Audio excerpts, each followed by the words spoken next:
ಸ್ಥಾನದ ಗುದ್ದಾಟ ಶುರುವಾಗಿದೆ. ಖುದ್ದು ಯತೀಂದ್ರ ಅವರು ಹೇಳಿದ್ದಾರೆ, ಇಲ್ಲ ಸಿದ್ದರಾಮಯ್ಯ ಅವರು 5 ವರ್ಷ ಇದಾಗ್ತಾರೆ. ನಿಮಗೇನು ಪ್ರಾಬ್ಲಮ್ ಅದು?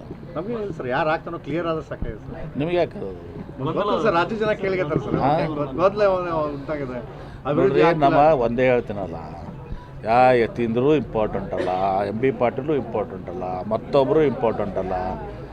ಸಿದ್ದರಾಮಯ್ಯನವರು ಸ್ವತಃ ಹೇಳಿದಾರ, ಕಾಂಗ್ರೆಸ್ ಹೈಕಮಾಂಡ್ ಏನು ಹೇಳ್ತಾರೆ ಅದು ಅಂತಿಮ ಅಂತ ಹೇಳಿದಾರೆ. DK ಶಿವಕುಮಾರು ಕಾಂಗ್ರೆಸ್ ಹೈಕಮಾಂಡ್ ಏನು ಹೇಳ್ತಾರೆ ಅಂತ ಹೇಳಿದಾರೆ. ಕಾಂಗ್ರೆಸ್ ಪಕ್ಷದಲ್ಲಿ ಹೈಕಮಾಂಡ್ ಈಸ್ ಸುಪ್ರೀಂ. ಸೊ ಹೀಗಾಗಿ ಆ ಸ್ಟೇಟ್ಮೆಂಟ್ನು ಕೂಡ ಯತೀಂದ್ರ ಅವ್ರದಿರಲಿ, MB ಪಾಟೀಲ್ರದು ದರ್ ಇಸ್ ನೋ ಮೀನಿಂಗ್, ಅದಕ್ಕೇನು ಅರ್ಥ ಇಲ್ಲ. ಕಾಂಗ್ರೆಸ್ ಹೈಕಮಾಂಡ್ ಇವತ್ತು ಸಹ ಏನು ಹೇಳ್ತದೆ ಅದು ಫೈನಲ್. ಶ್ರೀಮತಿ ಸೋನಿಯಾ ಗಾಂಧಿಯವರು, ರಾಹುಲ್ ಗಾಂಧಿಯವರು, AICC ಅಧ್ಯಕ್ಷರಾದ ಮಲ್ಲಿಕಾರ್ಜುನ ಖರ್ಗೆ ಅವರು, ಸ್ವತಃ ಸಿದ್ದರಾಮಯ್ಯವ್ರು ಹೇಳ್ಯಾರ ಹೈಕಮಾಂಡ್ ಏನು ಹೇಳ್ತದೆ ನಾನು ಕೇಳ್ತೀನಿ ಅಂತೇಳಿ. ಮುಗಿದೋಯ್ತಲ್ಲ, ನಿಮಗೇನು ತೊಂದರೆ? ಅವ್ರ ಮಗ ತಾನು ತಿಳಿದಿದ್ದು ಹೇಳಿದ ನಾನು ಹೇಳ್ರಿ.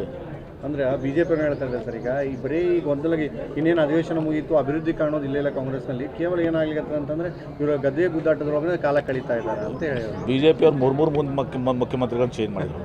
ಒಂದು ದಿವಸ ಯಡಿಯೂರಪ್ಪನ ಪೂರ್ತಿ ಟರ್ಮ್ ಮಾಡಿಕೊಡಲಿಲ್ಲ. ಇವ್ರ ಕಡೆ ನಾವು ಬುದ್ಧಿ ಹಚ್ಕೋಬೇಕಾ? ಯಡಿಯೂರಪ್ಪನ ಒಂದು ದಿವಸ ಬಿಟ್ರೆ ಫುಲ್ ಟರ್ಮ್ ಅವ್ರನ್ನ ಬಿಟ್ರ 2 ವರ್ಷಕ್ಕೆ ಮುಗಿಸೇ ಬಿಟ್ರಲ್ಲ. ನಮಗೇನು ಹೇಳ್ತಾರೆ? ನಮ್ಮ ಸಿದ್ದರಾಮಯ್ಯವರು 5 ವರ್ಷ ಆಗಿ ಈಗ ಮತ್ತೆ 2.5 ವರ್ಷ ಆಗ್ಯದ. ಇದು ನಮ್ಮದು ಇರ್ತಾರಂತ, ಅದು ಹೈಕಮಾಂಡ್ ನಿರ್ಧಾರ ಮಾಡ್ತಾರೆ. ಈಗ ರಾಜ್ಯಾಧ್ಯಕ್ಷ ನಿಮ್ಮ KPCC ರಾಜ್ಯಾಧ್ಯಕ್ಷ ಹೇಳ್ತಾ ಇದ್ದಾರೆ, ನಮ್ಮ ಹೈಕಮಾಂಡ್ ಏನಿದ್ರು ಯತೀಂದ್ರ ಅವ್ರಿಗೆ ಅಂತ. ಯಾವ ಮಾತದ ಹೇಳಿದಾರೆ? ಯತೀಂದ್ರ ಅವ್ರು ಹೇಳಿದಾರೆ ಹೇಳಿದಾರಂಗೆ ಅಲ್ಲ, ಅವರೇ ಹೈಕಮಾಂಡ್ ಅಂತ ಇದ್ದಾರೆ. ಮತ್ತು ಹೈಕಮಾಂಡ್ ಹಿಂಗೆ ಹೇಳ್ತಾ ಇದ್ದಿಲ್ಲ. ನಮ್ಮ ಹೈಕಮಾಂಡು ಶ್ರೀಮತಿ ಸೋನಿಯಾ ಗಾಂಧಿಯವರು, ರಾಹುಲ್ ಗಾಂಧಿಯವರು, AICC ಅಧ್ಯಕ್ಷ ಅಂತ ಶ್ರೀ ಮಲ್ಲಿಕಾರ್ಜುನ ಖರ್ಗೆ ಅವರು, ಯಾರವರು ಹೈಕಮಾಂಡ್.